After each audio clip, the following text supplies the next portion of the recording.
Hello friends, welcome back கேபிஎஸ்டோ channel நண்பர்களே.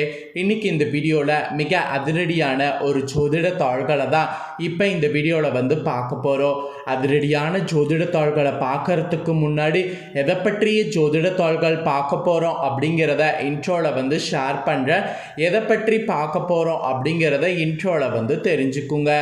அதாவது 2025 ஆண்டில் ஆங்கில மாதத்தில் 10வது மாதமான அக்டோபர் மாதமானது பிறந்து நடந்துட்டுருக்கு.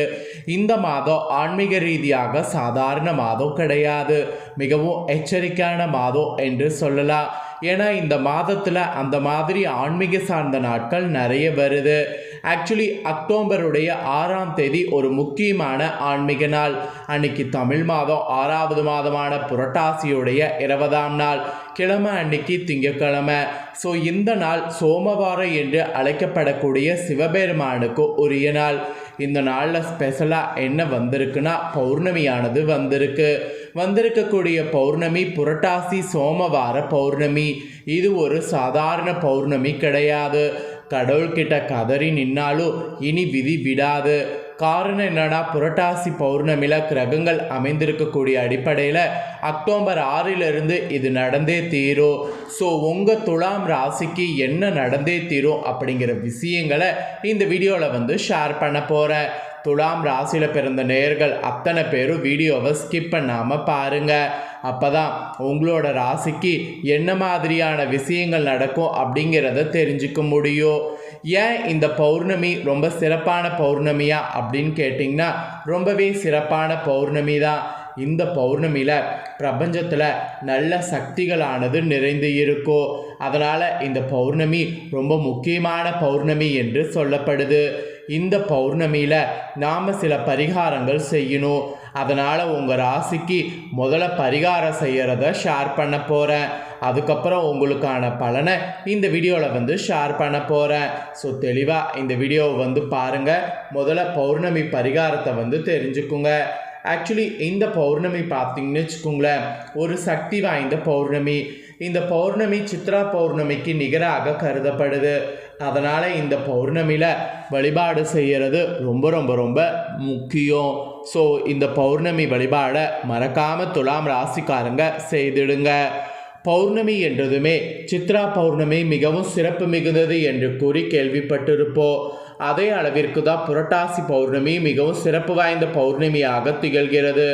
இந்த பௌர்ணமி தினத்தில் நீங்கள் சிவன், அம்பாள், பெருமாள், குலதெய்வம் போன்றவர்களை வழிபாடு செய்வதன் மூலம் உங்கள் வாழ்க்கையில் அனைத்து விதமான சௌபாக்கியங்களும் கிடைக்கும் என்று கூறப்படுது.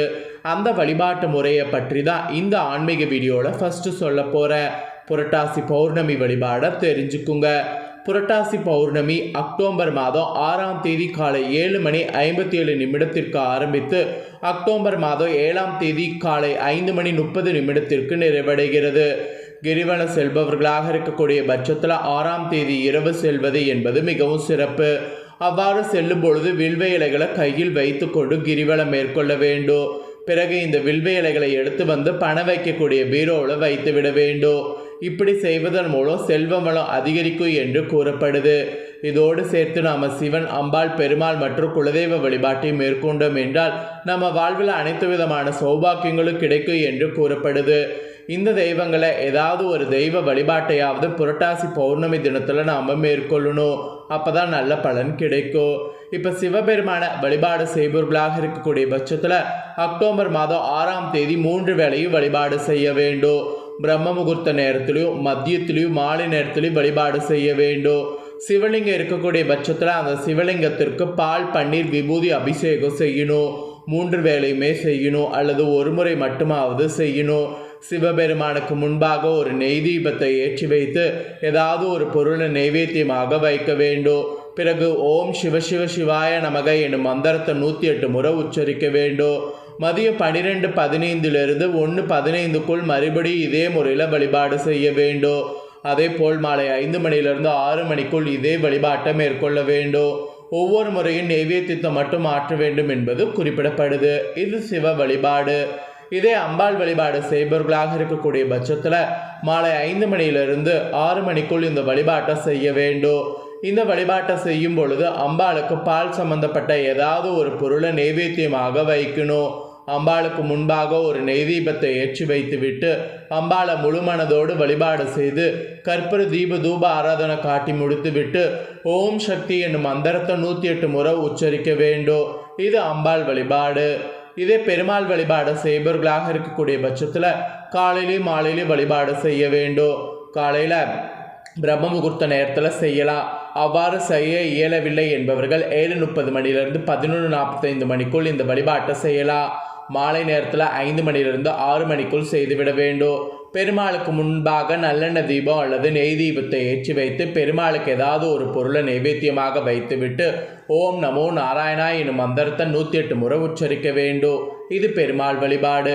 இதே குலதெய்வ வழிபாடு செய்பவர்களாக இருக்கக்கூடிய பட்சத்தில் பிரம்ம முகூர்த்த நேரத்தில் அல்லது மாலை 5 மணிலிருந்து 6 மணிக்குள் வழிபாடு செய்ய வேண்டும்.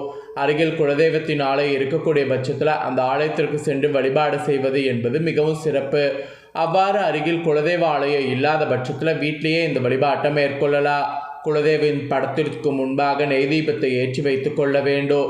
பசும்பாலை காய்ச்சி அதில் கற்கண்டு போட்டு குலதெய்வத்துக்கு நைவேத்தியமாக வைத்துவிட்டு ஓம் குலதெய்வமே வசி வசி என்னும் மந்திரத்தை 108 முறை உச்சரிக்கணும். இதன் மூலம் குலதெய்வத்தின் அருள் உங்களுக்கு கிடைக்கும். ஸோ இப்போ நான் சொன்ன இந்த 4 வழிபாட்டில் எந்த வழிபாட்டை செய்ய முடியுமோ செய்யுங்க. இல்லை எந்த வழிபாட்டு என்னால் செல்ல இயலவில்லை என்பவர்கள் அருகில் இருக்கக்கூடிய சிவன் கோவிலுக்கு வில்வேலைகளை வாங்கி தருவதன் மூலம் இந்த வழிபாட்டுக்குரிய பலனை முழுமையாக பெற முடியும். ஆலயத்திற்கு செல்ல இயலாது தீட்டுத்தடை இருக்கிறது என்று நினைக்கிறவங்க இந்த தினம் பசுமாட்டிற்கு உங்களால் இயன்ற உணவுகளை தானமாக தர வேண்டும்.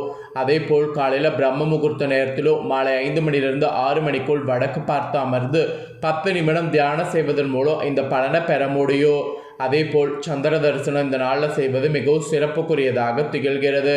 சந்திர தரிசனம் செய்ய வேண்டும் என்று நினைக்கிறவங்க அக்டோபர் மாதம் 6ஆம் தேதி இரவு செய்துவிட வேண்டும்.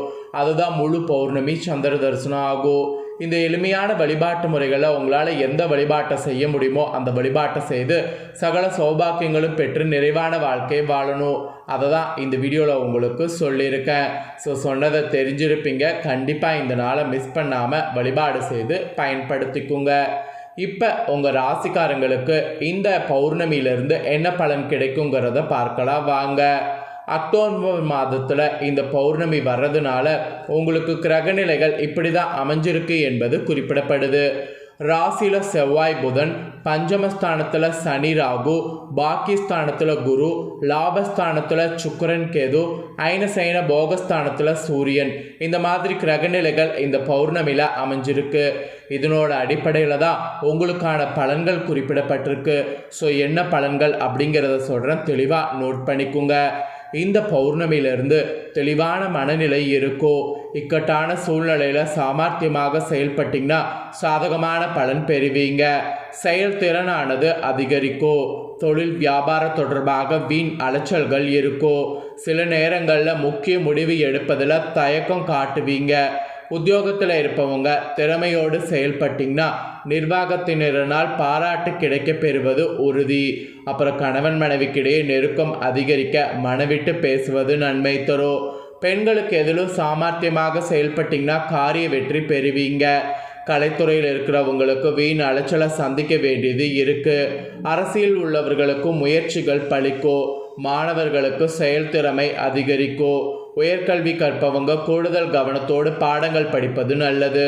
ஸோ இந்த மாதிரி தான் நீங்கள் கவனமாக இருக்கணுங்கிறது குறிப்பிடப்பட்டிருக்கு. இதில் சித்திரை 3-4 பாதங்களில் பிறந்தவங்களுக்கு இந்த பௌர்ணமியிலிருந்து உடல் சோர்வு ஏற்பட்டு நீங்கும். சில்லறை பிரச்சனையை சமாளிக்க வேண்டியது இருக்குது. பணம் இருக்கக்கூடிய உரிய நேரத்தில் கைக்கு கிடைக்காம தாமதமாக வரும். தொழில் வியாபாரம் சீராக நடக்கும். புதிய வாடிக்கையாளர்கள் கிடைப்பாங்க. பார்ட்னர்களெல்லாம் அனுசரித்து செல்வது உங்கள் நட்சத்திரத்துக்கு நன்மை தரும்.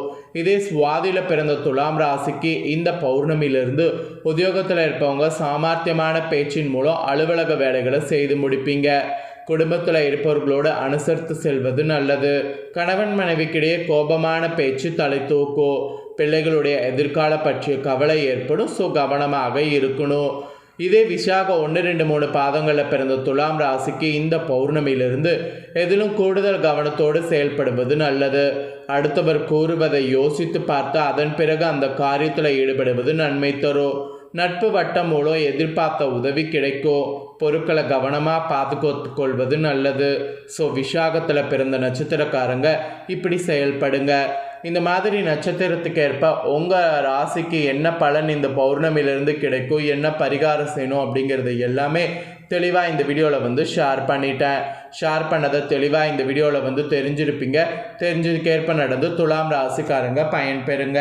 நீங்கள் பார்த்தது போல் உங்கள் ஃப்ரெண்ட்ஸ் ஃபேமிலியில் இருக்கிறவங்களும் பார்த்து பலன் பெறணும்னு நினச்சிங்கன்னா வீடியோ லைக் பண்ணி ஷேர் பண்ணுங்கள். உங்கள் ஃப்ரெண்ட்ஸ் ஃபேமிலி இருக்கக்கூடிய துலாம் ராசிக்காரங்களும் பார்த்து பயன்பெறட்டும். இதே போல் புதிய தகவல்களை தெரிந்து கொள்ள மறக்காமல் நம்ம சேனலை சப்ஸ்கிரைப் பண்ணுங்கள். அப்போ தான் நான் போடுற மற்ற அப்டேட்டான வீடியோ உடனுக்குடனே தெரிஞ்சு கொள்ளலாம். வேறொரு வீடியோவில் புதுசாக தகவல்களோடு சந்திக்கிறேன். நன்றி.